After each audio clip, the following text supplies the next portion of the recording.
All right, welcome back to Nature Yourself. I'm Ross Ruffing, and today we're going to stay in this kind of speaking setup since I already have it set up. I'm working on a video resume. I don't know if any of you have ever done that before, but I'm definitely sweating. So if you have any advice on that realm of things, I'd really appreciate it. I'm applying for this position actually in Pittsburgh. That might make some of you excited and some of you may be disappointed, but it is what it is. So I am working on that, and today I just want to talk really quick about value. No, we talked about value already. Can we talk about today? Okay, we'll talk about this.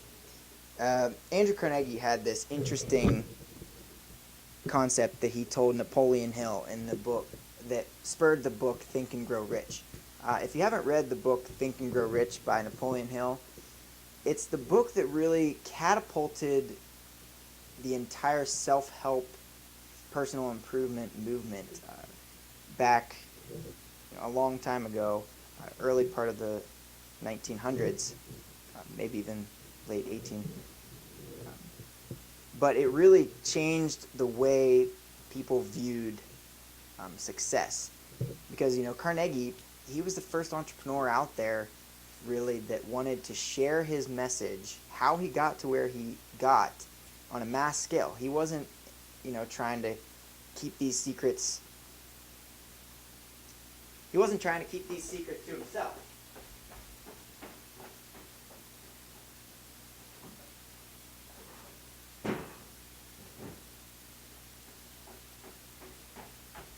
Sorry about that. Didn't want my landlord to come through that door and knock that over. It already happened once with the cats. Anyway, so he had this idea that, you have to take your own mind and direct it to your purpose and then pursue that purpose. So he had this idea of these two envelopes that he told Napoleon Hill in their first meeting.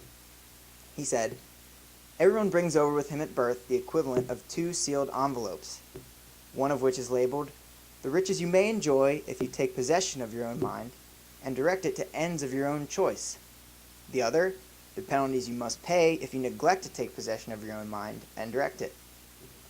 Contents of the first envelope labeled riches include the following: sound health, peace of mind, labor of love of your own choosing, freedom from fear and worry, positive mental attitude, material riches of your own choice and quantity.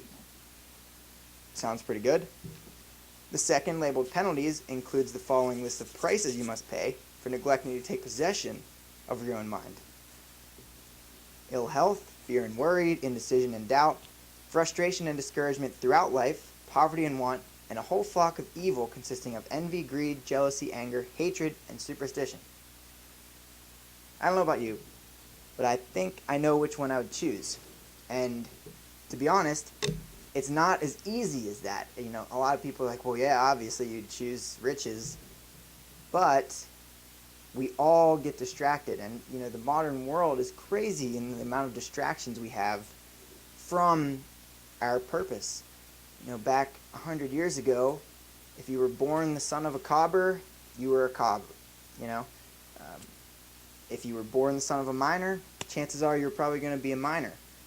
Let alone the fact if you were just born in that town that was that popped up because of mining, you probably are going to end up in the coal mines or whatever other mines there were. So what I want you to think about is, what's your purpose? And I know we've talked about this a little bit in previous lessons or previous talks, but you got to figure out what that purpose is for you, what your mission statement is, and then kind of fervently go after it. Really focus on it and work towards it, or else you're never going to, be able to get there.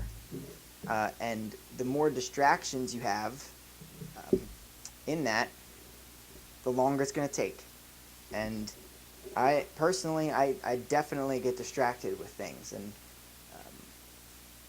although I'm always kind of working towards the same end goals, because I have this idealistic mind that I want certain things, and I want the world to be a certain way, and I want everything to be, hunky-dory and all perfect and peaches and great things.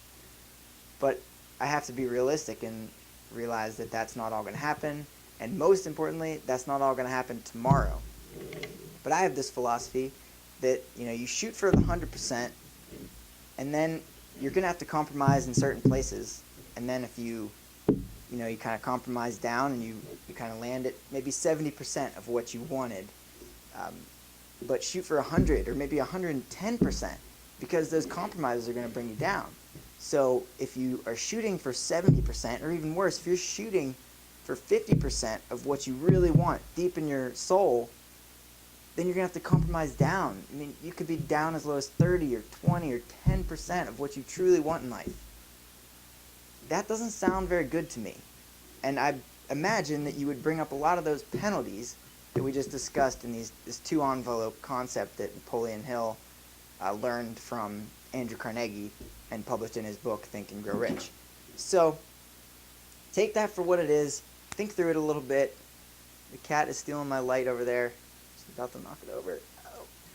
Anyway, how this applies to nature is, nature always has kind of its definiteness of purpose, and it always is kind of moving towards that. And nature, is successful in this grand sense. And if you can take some lessons from nature, and you think about a tree, its purpose is to grow, throw seeds down, and be fruitful and multiply. Really, humans are not that different, and hopefully you have found some of these talks helpful and helping you get closer to where you believe you want to go. And I didn't expect to be as enamored with fatherhood as I am, and I would hope that some of you out there that may have kids love your children as much as I love mine, and that you work towards creating a better life for them throughout your life. And that's part of the reason why I'm doing this project is I want my daughter to see an example of somebody who isn't going to settle for just the mediocre stuff and isn't going to settle for something less than what we want in life.